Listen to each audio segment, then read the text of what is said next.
నేను గోదానం చేశాను, ఆయన ఫలితం ఇస్తాడు. నేనేదో ఎవరినో బాధ పెట్టాను, దానికి ఫలితం ఇస్తాడు. నేను బాధ పెట్టినటువంటి పాపాన్ని తీయలేడు, నేను గోదానం చేసిన పుణ్యాన్ని ఆయన తీసేయలేడు. ఇప్పుడు కర్మ గొప్పదా, ఈశ్వరుడు గొప్పవాడా? కర్మ గొప్పది. అప్పుడు ఈశ్వరుడి స్థితి ఏమిటి? అది కాదు సనాతన ధర్మంలో.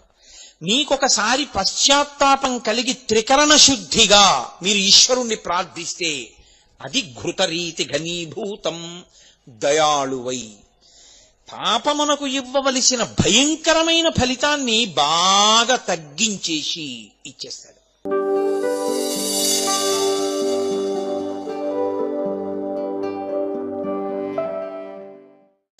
పూర్వం మణినాగము అని ఒక నాగం, చాలా పెద్ద పాము. ఆ పాముకి ఒక లక్షణం ఉండేది, అది నమ్మింది శివుణ్ణి. దానికి ఇదే భయం, గరుత్మంతుడు కొట్టుకుపోతాడని.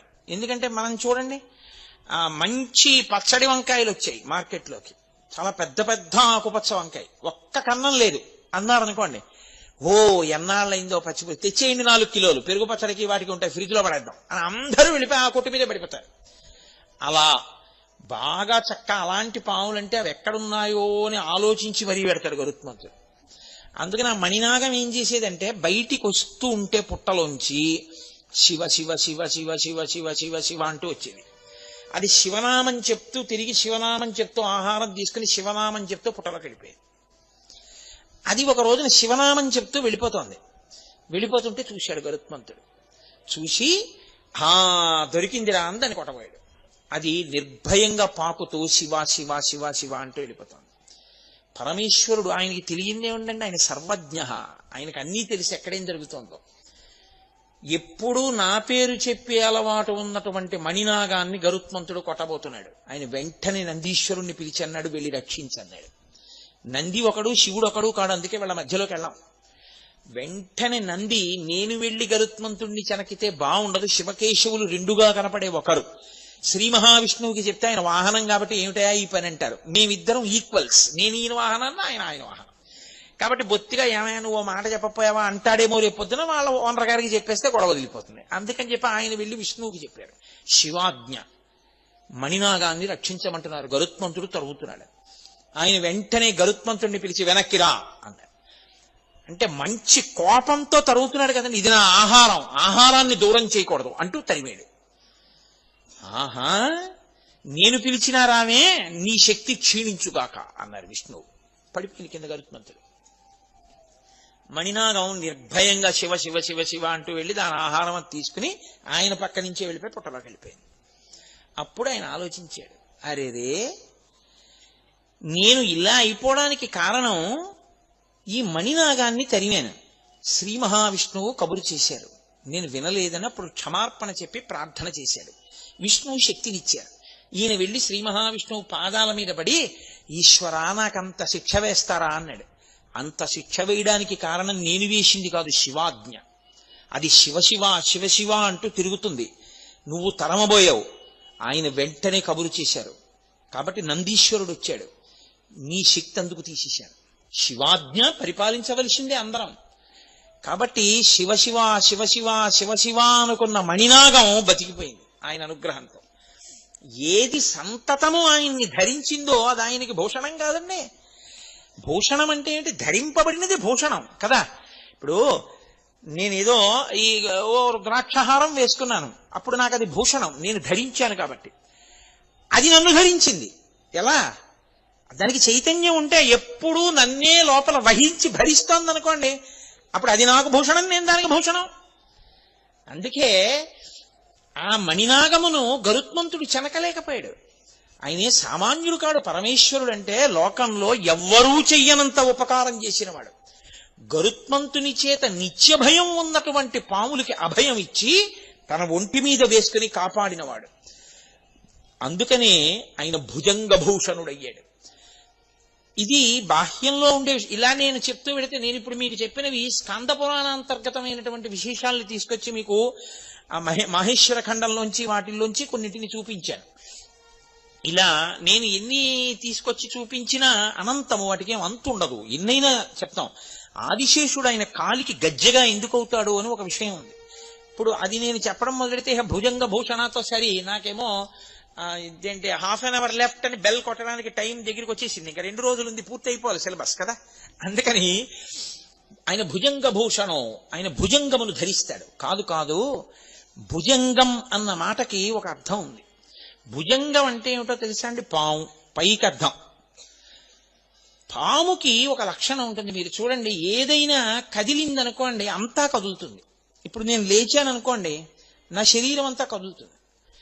పాముకున్న లక్షణం ఏమిటో తెలుసా అండి? కనీస కదలిక లేకుండా కొంత శరీరం ఉండిపోయి కదలికతో కొంత శరీరం ఉంటుంది. ఒక పెద్ద పాము ఉందనుకోండి, 10 మీటర్ల పాము, అది చుట్టుకు పడుకుంది. ఓసారి నాకు అలా దర్శనం ఇచ్చాడు ఈశ్వరుడు. నా అదృష్టం బతికిపోయాను అనుకోండి. ఆ రోజుల్లో మీరు పరిహసించవలసిన విషయం అనుకుంటున్నారా? సామాన్యంగా బతికి బట్ట కట్టాను అనుకుంటున్నారా? నేను కటిక చీకట్లో హెడ్ లైట్ వేసుకోవడం మర్చిపోయి వెళ్ళిపోయాను స్కూటర్ మీద.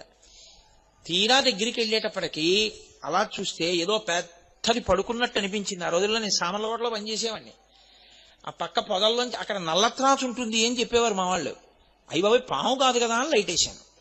పామేది? దాని మీది నుంచి ఎక్కేయలేక వెళ్ళలేక ఏం చేస్తున్నానో తెలియని స్థితిలో కుడికాలతో బ్రేక్ దొక్కాను స్కూటర్కి. 2 కాళ్ళు స్కూటర్ మీద నిలబడి కూర్చోడానికి, కారు కాదుగా, ఎడంకాల కిందకు వచ్చింది. అది వెంటనే చుట్టుకున్న చుట్టలో ఇలా అడ్డంగా రోడ్డుకున్నటువంటి శరీరం వెనక్కి తీసింది. పడగ ఇలా ఇలా ఇలా ఇలా వెనక్కి వచ్చి ఇలా విప్పింది. చక్కగా పాదం అక్కడే ఉంది, ఎడం పాదం.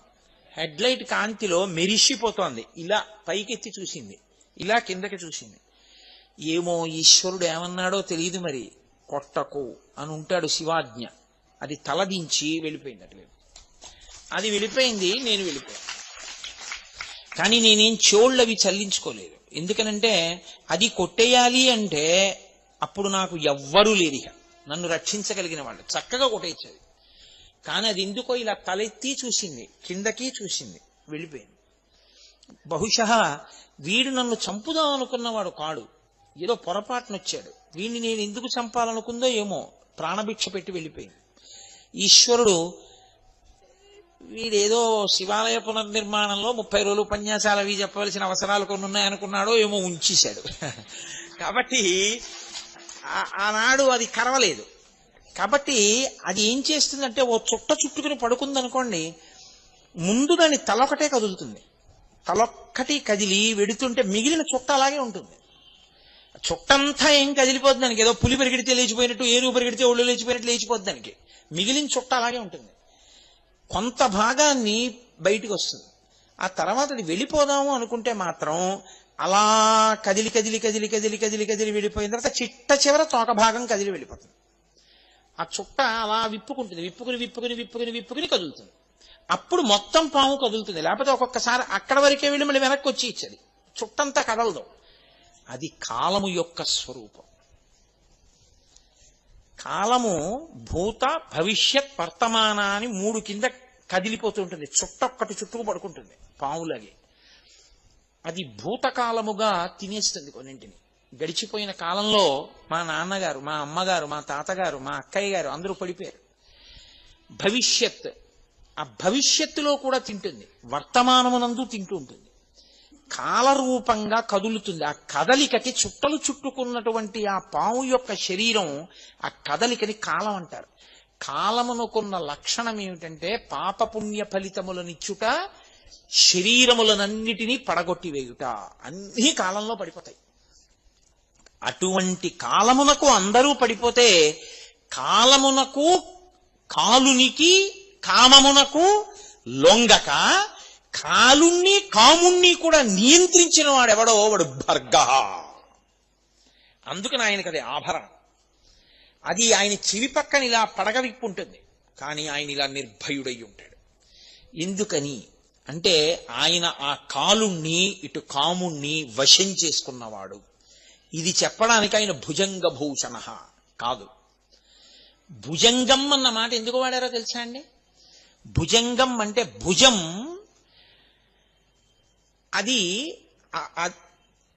వక్రయత, ఒకలా కాకుండా ఎప్పుడూ కూడా చలతీతి ఇది భుజంగ. వంకర టింకర్లగా నడిచేటటువంటి అలవాటు దేనికుందో దానికి భుజంగం అని పేరు. పాముకి నిలువుగా వెళ్ళడం ఎప్పుడూ రాదు. పాము ఎప్పుడు ఇలా వంకర టింకరగానే వెడుతుంది. వంకర టింకరగా వెళ్లే అలవాటు తనంత తాను ఉండిపోయింది ఏదో తెలుసా అండి? ఇంద్రియములతో కూడిన మనసు.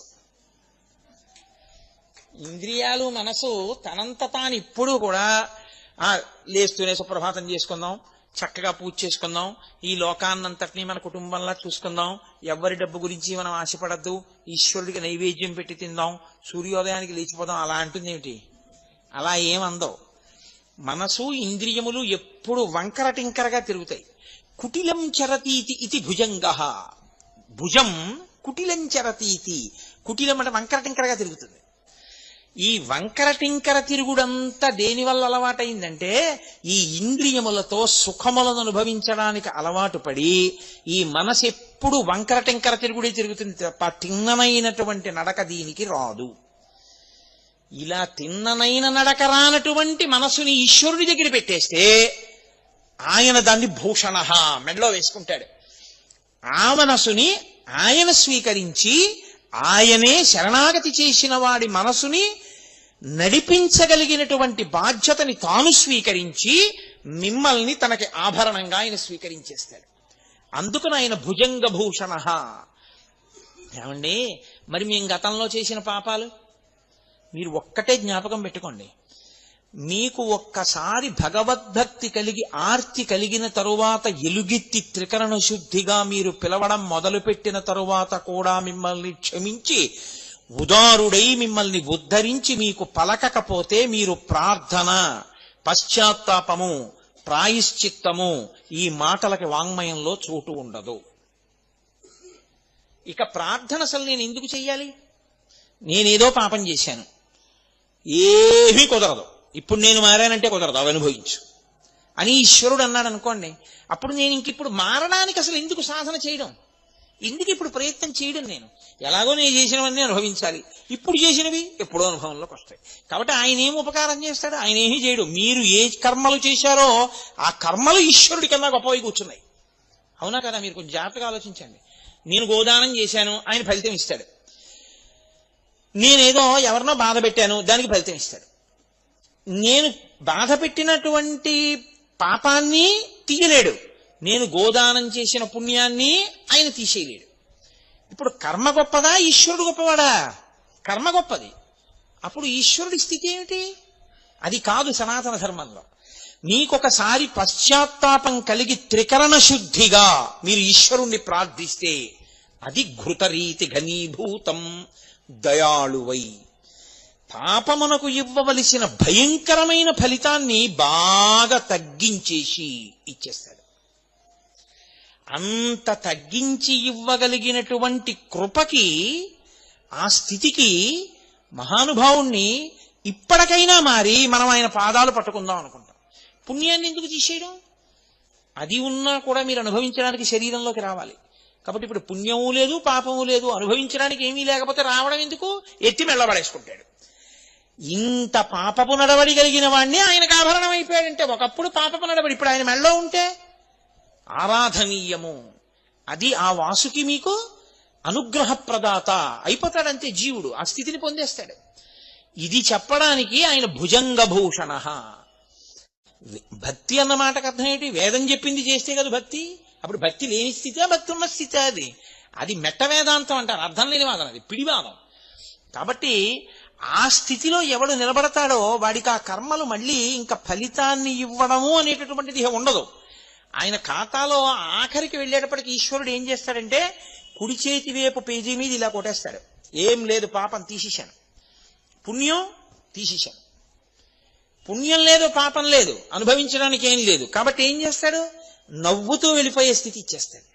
నవ్వుతూ వెళ్ళిపోయాడు కదా, రావక్కర్లేదు, తన మెడలో పడేసుకుంటాడు. అది పాము అని మీరు అనుకుంటున్నారు, కానీ ఇప్పుడు అది భుజంగ భూషణ, తన మెడలో వేసుకుంటాడు. ఇది ఆయన ఇవ్వగలడు కాబట్టి ఇమ్మని ప్రార్థించారు. నేనేమీ చెయ్యలేదని చెప్తున్నాను, నన్ను అనుగ్రహించన్నారు కొంతమంది. శ్రీశైలేషు భజింతునో యభవ కాంచీనాథు సేవింతునో కాశీవల్లభు కల్వబోతున మహాకాళేషు పూజింతునో నా శీలం అణువైన మేరుమణుచున్ రక్షింపవే. నీ కృపాశ్రీ శృంగార విలాసహాసముల చే శ్రీకాళహస్తీశ్వర అంటాడు ధూర్జటి. కాబట్టి భుజంగభూషణ అంటే కుటిలముగా వంకర టింకర్లగా తిరిగేటటువంటి అలవాటు ఉండిపోయినటువంటి స్థితి నుంచి ఉద్ధరించగలిగిన వాడు. అంటే మనసు కోర్కెతో వెంపర్లాడకుండా చేయగలిగినటువంటి స్థితి ఉన్నవాడు. అయితే మీరు నాతో ఒక మాట అనొచ్చు, అయితే ఏమండి భాగవత సప్తాహం చేద్దామని ఉంది, ఆ కోరిక కూడా మాకు పుట్టకూడదా? మరి అది కూడా కోరికేగా. మరి ఆ కోరిక తీర్చుకుంటే మళ్ళీ ఇంకోసారి సప్తాహం చేద్దామనిపిస్తే తప్పేమో. మీరు ఎప్పుడూ ఒకటి గుర్తుపెట్టుకోండి, వెంకటేశ్వర స్వామి వారి ముందు నిలబడి ఇద్దరు నమస్కారం చేశారు. ఒక ఆయన అన్నాడు, ఈశ్వర నా కొడుక్కి మంచి ఉద్యోగం వచ్చేటట్టు చూడు. ఇప్పుడు ఆయన కామిత భక్తుడు, ఆయనకి కామ్యముతో నమస్కరించినాడు. ఇంకొక ఆయన అన్నాడు, ఈశ్వర మా ఊళ్ళో వెంకటేశ్వర వైభవం చేద్దాం అనుకుంటున్నాం, నిర్విఘ్నంగా వెంకటేశ్వర వైభవం యొక్క ప్రయోజనం అందరికీ అందేటట్లుగా చూడు అన్నాడు. ఇద్దరూ కోరికలు కోరిన వాళ్లేనా? కాదు. శాస్త్రంలో ఎవడు కేవలము ఈశ్వర భక్తిని మాత్రమే కోరాడో వాడు కోరనివాడు. ఈశ్వర భక్తి వినా ఈ లోకమునందు పనికొచ్చేవి మాత్రమే కోరినవాడి. కాబట్టి భాగవత సప్తాహం చేయడం కోరికేనా అంటే కోరిక లేని స్థితే అవుతుంది అది. ఎందుకంటే అది ఉద్ధరణ మార్గం. మీరు ఒక్కటే గుర్తుపెట్టుకోవాలి, తాడే ఇలా తిప్పేశారు, కట్టేశారు, ఇలా తిప్పేశారు, విప్పేశారు, అప్పుడు తాటిని తిప్పారు, ఇప్పుడు తాటిని తిప్పారు. కానీ ఒకసారి తిప్పితే కట్టుకుంది, ఒకసారి తిప్పితే విప్పుకుంది. ఈశ్వరుడి ముందుకెళ్ళి నిష్కామంగా ఈశ్వర కార్యం చేయడం తాడు విప్పుకోవడం, ఈశ్వరుడు ముందుకెళ్ళి కామంతో కార్యం చేయడం, కామం అంటే కోరికతో మీరు ఒక పని చేయడం, కట్టుకోవడం, అది కట్టుకోవడమే. నాకో పుణ్యం వస్తుందండి అని చేశాను అనుకోండి, ఆ పుణ్య ఫలితాన్ని అనుభవించడానికి రావాలి.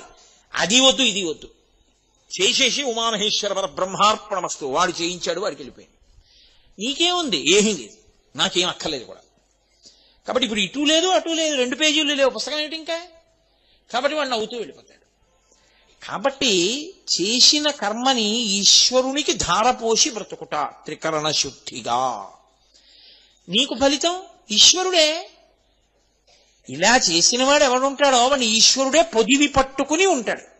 ఇంకంతకన్నా ఏం కావాలి నీకు? ఈశ్వరుడే కాపాడుతుంటాడు. అది అచంచల భక్తి. అటువంటి స్థితిని పొందుట కొరకు ఆ మార్గమును దిద్దగలిగిన వాడెవరో వాడికి భుజంగభూషణుడని పేరు. ఎన్ని అర్థాలు వస్తున్నాయి చూడండి. నామం ఒకటే, కానీ ఆ ఒక్క నామంతో ఎన్నిటినో ప్రతిపాదన చేస్తారు. లోకంలో అవతల వాణ్ణి పడగొట్టడానికి ఎన్నో సాధనములు ఉంటాయి. దృష్టి దగ్గర నుంచి, దృష్టి కూడా పడగొట్టడానికి సాధనం తెలుసా అండి. చూడకూడని రీతిలో అసూయతో అదే పనిగా చూస్తే అవతలి వారిలో ఉండే తేజస్సు క్షీణిస్తుంది. నేను అలా క్షీణించకుండా కొన్ని జాగ్రత్తలు తీసుకుంటూ ఉంటారు. అప్పుడు ఆ దృష్టి నుంచి ఇది విరిగిపోతుంటుంది. అలా విరగగొట్టగలిగినది ఎలా ఉంటుందో అలా అది శివం. ఈశ్వరుని యందు ఈశ్వరుని పడగొట్టడానికి మీకు ఏ సాధనములు ఉండవు లోకంలో. మీకు బాహ్యంలో ఎవరినైనా పడగొట్టడానికి ఏవైనా ఉంటాయేమో, కానీ లోకంలో ఈశ్వరుణ్ణి పడగొట్టడానికి మాత్రం ఏదీ లేదు. అందుకే సనాతన ధర్మంలో ఈశ్వరుడే చచ్చిపోవడం అనేది ఎప్పుడూ ఉండదు. భగవంతుడే భక్తుల చేతిలో చనిపోవుట ఆ మాట అసలు ఉండదు ఆయన దగ్గర. రాక్షసుల చేతిలోనో భక్తుల చేతిలోనో ఆయనే చచ్చిపోతే ఇంకేమిటి ధర్మం ఎక్కడి నుంచి వస్తుంది? కాబట్టి ఈశ్వరుడే అచ్యుతుడై ఉంటాడు, ఆయన్ని పడగొట్టలేరు. ఏ సాధనము చేత పడరు.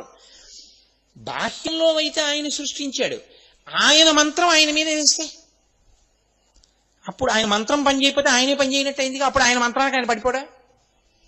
ఈ ఆలోచన ఒకటి వచ్చింది ఒకప్పుడు, తెలుసా అండి. అందుకే తత్వ విచారణ చెయ్యాలి మీరు ఎప్పుడు. దారుకావనంలో పరమేశ్వరుడు వెళ్ళిపోతున్నాడు, ఆయనకి నిస్సంగుడు. ఆయన అందం వాళ్ళ భార్యల్ని పాడు చేస్తుందేమో అని ఋషులు అనుకున్నారు. ఎప్పుడూ వైక్లభ్యము లేని జ్ఞానం ఉండడం అంటే చాలా కష్టం. ఋషులకు కూడా భ్రంశం అవుతూ ఉంటుంది అప్పుడప్పుడు. ఏమీ తెలియని వాళ్ళల్లా ఉండేవాళ్ళు ఎవరంటే, అమాయకుల్లా ఉండేవాళ్ళు ఎవరో వాళ్ళకే నిశ్చల భక్తి ఉంటుంది. అన్నీ తెలిసిన వాడికి అమావాస్య మరణం, ఏమీ తెలియని వాడికి ఏకాదశి మరణం అంటారు. అందుకే భాగవతంలో కూడా ఇలాంటి ఘట్టం ఒకటి ఉంది. ఋషిపత్నులు కృష్ణుడికి అన్నం తెచ్చి పెట్టుట అని. కంసుడికి భయపడి ఋషులు తేలేదు, ఋషిపత్నులు తీసుకొచ్చి పెట్టారు. పెడితే మోక్షం పొందారు వాళ్ళు. అలాగే దారుకావనంలో పరమశివుడు వెడుతుంటే ఋషిపత్నులు ఆయన వెంట వెళ్ళారు. ఋషులకు ఆగ్రహం వచ్చింది, అదేమిటి ఈయన మా పత్నులు ఆయన వెంట వెడుతున్నారని. ఆగ్రహం వచ్చి వెంటనే పరమేశ్వరుణ్ణి నిర్జించాలని బాహ్య సాధనములు కొన్ని వేశారు ఆయన మీదకి. ఒక ఇనప శూలాన్ని వేశారు, ఆయన దాన్ని వంచిలా పట్టుకున్నాడు. అలా ఒక పులిని విడిచిపెట్టారు, దాన్ని తోలు ఒలిచి కట్టుకున్నాడు. ఆఖరణ వాళ్ళు ఏం చేశారంటే ఆయన మంత్రములతో సృజించినవి ఆయన రూపములే కాబట్టి ఆయన్ని పడగొట్టకపోతే ఆయనే పని చేయనట్టు అవుతుంది. కాబట్టి అదే వేసేస్తామని ఒక ఆభిచారిక హోమం చేసి అందులో నుంచి ఒక పావుని సృష్టించి ఆయన మీదకి విడిచిపెట్టారు. ఆయన పావు దగ్గరికి వస్తుంటే దాన్ని తీసి ఇలా పట్టుకుని అలా మెళ్ళో పడేసుకున్నాడు. పడేసుకుంటే అలా కూర్చున్నది. ఎన్ని పావులు అనుకుంటున్నారు? ఒక్క పావు కథ అనుకుంటున్నారా? ఆయన మెళ్ళో ఉన్న పావులన్నీ కథలు మొదలు పెడితే పావులు ఎన్నున్నాయో అన్ని కథలవుతాయి. కాబట్టి భుజంగ భూషణ అంటే అదేం అయిపోయే నామం కాదు అది. ఆ భుజంగ భూషణ తత్వము ఎంత వెళ్ళిపోతుందో, ఎంత దూరం వెళ్ళిపోతుందో. కాబట్టి నన్ను నిర్జించగలిగినవి, నన్ను పడగొట్టగలిగినవి ఎక్కడా ఏవి ఈ లోకంలో లేవు. మీరు మీ ఉద్ధరణకి వాడుకోవాలి తప్ప నన్ను పడగొట్టడానికి పనికొచ్చేవన్నవి ఎక్కడా ఏ సాధనమునందు లేదు. నేను అచ్యుతుడను, అన్ని నా యందు లీనమైపోవలసిందే తప్ప నన్ను పడగొట్టగలిగినవి లేవు. ఇది నిరూపించడానికి ఆయన పావును తీసి మెళ్ళో వేసుకున్నాడు కాదు. ఇంకొక అర్థం ఏమిటో తెలుసా అండి?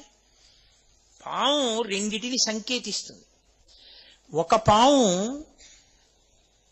మనం శాస్త్రంలో ఎలా చెప్తామంటే నీచమైన పాము అని చెప్తాం.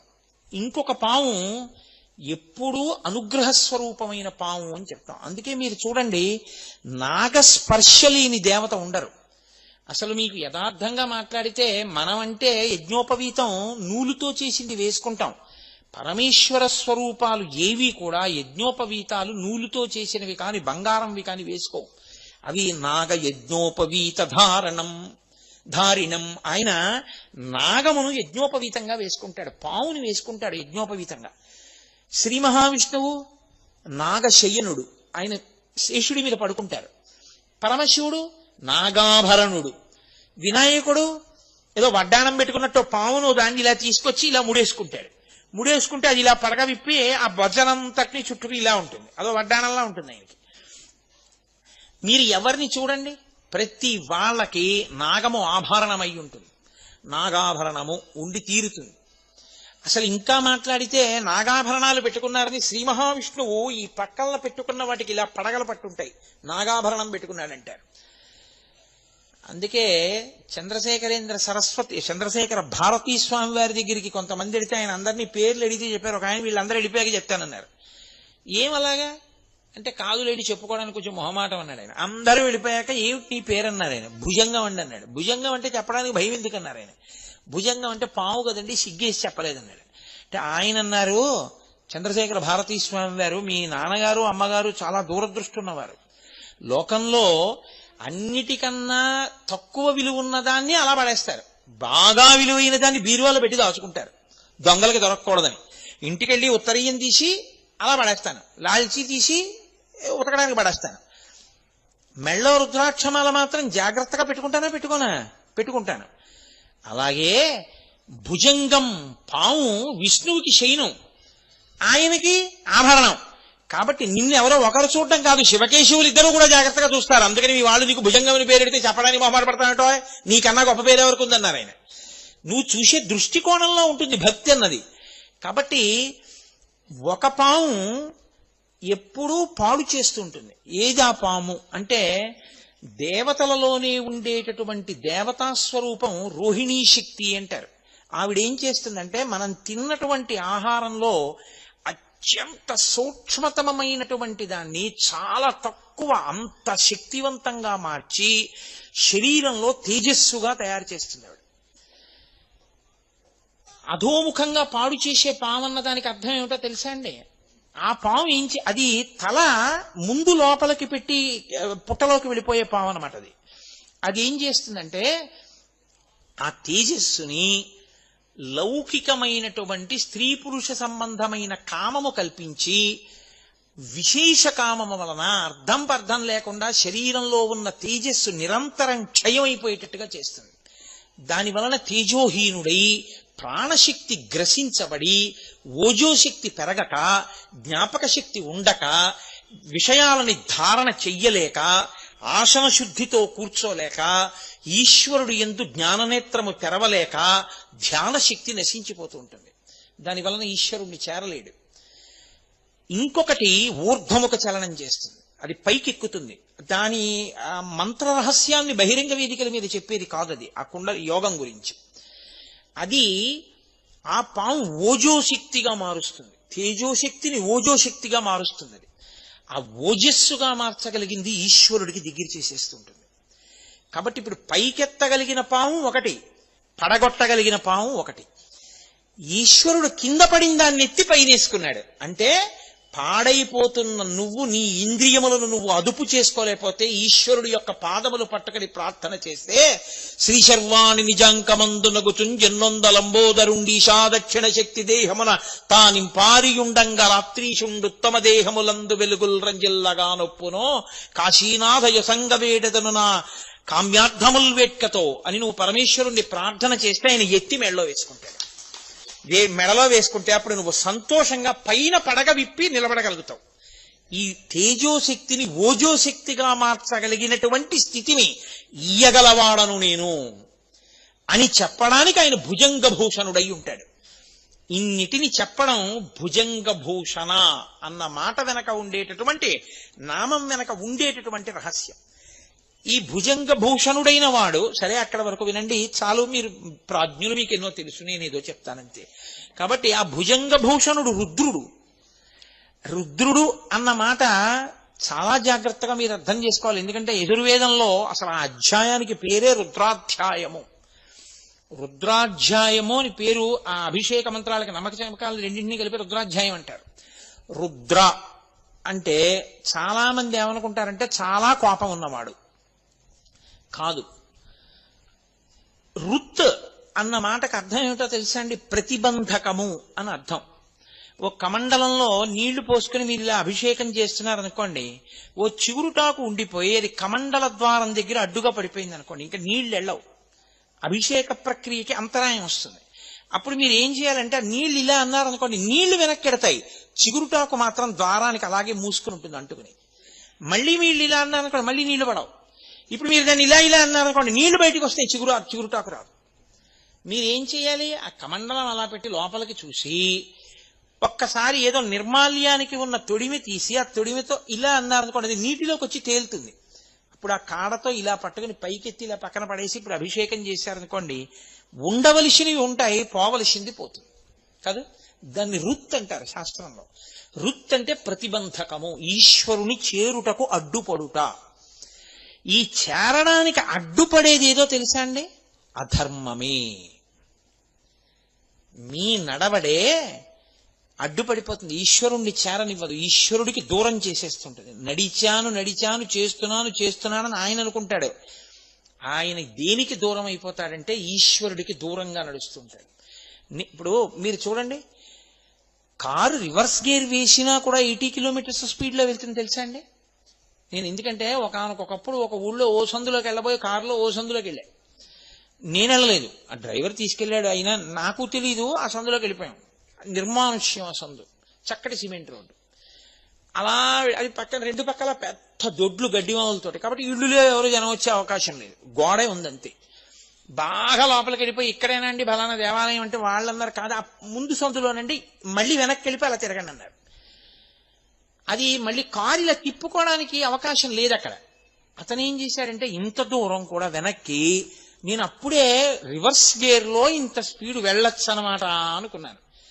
ఒక 50-60 కిలోమీటర్ల వేగంతో వచ్చేసాడు వెనక్కి. వచ్చేస్తే క్షణంలో వెనక్కి వచ్చి మళ్ళీ తిరిగాడు. అలా వెనక్కి తిరగగలిగినటువంటి శక్తికి, అంత వేగంగా వెనక్కి రాగలగడాన్ని కారు ఎందే నిక్షేపింపబడిన, ముందుకు వెడుతున్నాను అనుకుని రివర్స్ గేర్ వేస్తే వెనక్కి వెళ్ళడం ఎలా ఉంటుందో, నడిచినా వెనక్కి వెళ్ళిపోవడం ఎలా ఉంటుందో, అధర్మమును చేస్తూ నేనేదో చేస్తున్నాను అనుకోవడం అలాగే ఉంటుంది. ఈశ్వరుడికి దూరంగా నడిచి వెళ్ళిపోతుంటారు. దానికి రుత్ అంటారు. ప్రతిబంధకంగా అడ్డుపడిపోయింది అది. ఇప్పుడు ఈ రుత్తుని ఏం చేస్తాడంటే తాం భక్తానాం ద్రావయతీతి ఇది రుద్ర, తాం భక్తేభ్యో ద్రావయతీతి ఇది రుద్ర. నీ అంత నువ్వు దిద్దుకోవడం చేత కాకపోయినా నువ్వు శివుడి కాళ్ళు బాగా పట్టుకుంటే ఈ ప్రతిబంధకాన్ని ఆయన తీసేస్తాడు. తీసేసి ఎటు నడవాలో నీకు నేర్పేస్తాడు. ఇది సాధారణంగా ఆయన గురుస్వరూపంగా చేస్తాడు. ఎందుకంటే బోధ జరగాలి కదా. మరి ఎలా చెయ్యాలి ఆయన? ఒకటి ప్రచోదనంతో చెయ్యాలి, రెండు గురువు ద్వారా చెయ్యాలి సమాజానికి. అందుకని ఆయనే గురువుగా తిరుగుతాడు, శివాయ గురవే నమః అని. అందుకని ఇప్పుడు రుత్ తాం భక్తేభ్యోద్రావయతీతి ఇది రుద్ర. భక్తుల యొక్క అధర్మాన్ని పోగొట్టి ఆయన భక్తులు ఈశ్వరుణ్ణి చేరే మార్గాన్ని చూపించగలిగిన వాడై ఉంటాడు. నేను రుద్ర అంటే ఎప్పుడు చంపేసేవాడు, కోపంతో ఉండేవాడని మీరు అనుకోకూడదు. లేకపోతే రుద్రాభిషేకం ఎందుకంటే ఏ తప్పు చేయకపోయినా ఏ కోరిక లేకపోయినా అభిషేకం నిరంతరం ఎందుకు చేస్తారు? అధర్మం అడ్డుపడిపోయి నేను చెడిపోకుండా నన్ను రక్షిస్తూ ఉండమని అభిషేకం చేస్తూ ఉంటారు. కాబట్టి ఆయన అలా కాపాడగలిగిన వాడు కాదు. వృత్యా ధర్మాన్ అవలోకయతి ప్రాపయతి ఇతివా రుద్ర. వృత్యా అంటే వాక్కు, వాక్కు చేత అవలోకయతి ప్రాపయతీతి. ఆయన మీకు బోధ చేసి ఆ బోధని మీరు ఆచరించడం వల్ల సంతృప్తి చెంది తాను మిమ్మల్ని పొందేస్తాడు, లేదా మీరు ఆయన్ని పొందే శక్తిని మీకు ఇచ్చేస్తాడు. అలా ఇవ్వగలిగిన వాడు కాబట్టి ఆయన రుద్ర కాదు. ఘోర రూపంతో ఉంటాడు ఆయన. అదే పనిగా అధర్మం చేసేవాడి పట్ల ఘోర రూపుడై పాప ఫలితాన్ని ఇస్తాడు, అప్పుడు పడగొడతాడు, అప్పుడు రుద్ర. అందుకే ఆయనదే ఘోర రూపం, ఆయనదే శివస్వరూపం. అఘోరేభ్యో దఘోరేభ్యో ఘోర ఘోరధరిభ్య సర్వేభ్య సర్వసర్వేభ్యో నమస్తేస్తు రుద్రరూపేభ్య. ఆయనే శివ, ఆయనే ఘోర రూపం, ఆయనే శివస్వరూపం. ఎలా అవుతాడు అంటే పాప ఫలితాన్ని ఆయన ఇస్తున్నప్పుడు నీలో ఒక మార్పు రావాలి. ఏదో చేసి ఉండకపోతే నాకు ఇంత దుఃఖం రాదు, ఎంత తప్పు చేస్తే ఈ దుఃఖం వచ్చిందో కాబట్టి భరించలేను ఈ దుఃఖాన్ని అనుకుంటే నేను ఇక నుంచి తప్పులు చెయ్యవద్దు అన్న మార్పు వచ్చిందనుకోండి, అది శివానుగ్రహం.